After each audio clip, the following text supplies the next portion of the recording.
দাদা এদিকে একটু দাদা। এবার দু নম্বর বোতাম। নিজের ফাইন্যান্সিয়াল বিজনেস শুরু করতে চান? ভারতের টপ ব্যাংকিং ও ফাইন্যান্স সেক্টরের সঙ্গে পার্টনার হওয়ার সুযোগ এখন আপনার হাতের মুঠোয়।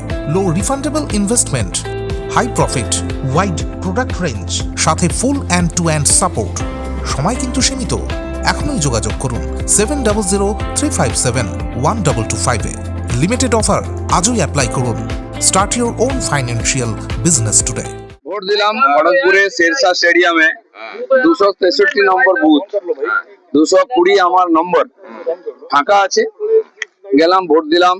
3 জন মাত্র অফিসার আছেন, বাকি পার্টির এজেন্ট আছেন। খুব শান্তিপূর্ণ সুন্দর জায়গা, ভালোভাবে ভোট হচ্ছে। আমার মনে হয় খড়গপুর তথা পশ্চিমবাংলা এরকম ভাবেই ভোট হচ্ছে।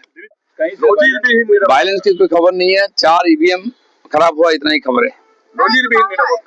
हाँ, নিরাপত্তা তো লোকে চায়, সাধারণ বাংলার মানুষ, কারণ ভোটের সময় গন্ডগোল হয়। এটা আজ নয়, 50 বছর ধরে চলছে। তো সেই জন্য নির্বাচন কমিশন খুব বড় চ্যালেঞ্জ নিয়েছেন, 2 ফেজে ইলেকশন করা আর শান্তিপূর্বক করা। এখন পর্যন্ত প্রচারের সময়ও সেভাবে হিংসা হয়নি। যারা উত্তেজনা ছড়াচ্ছিল তার বিরুদ্ধে ব্যবস্থা নিয়েছে।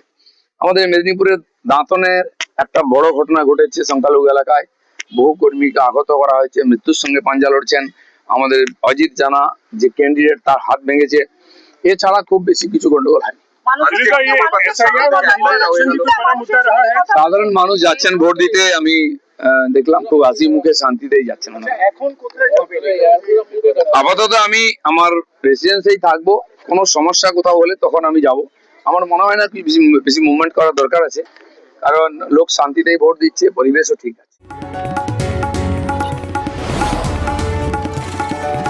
আপনারা দেখছেন ইনফো পালস বেঙ্গল, সত্যের স্পন্দন, বাংলার কণ্ঠ।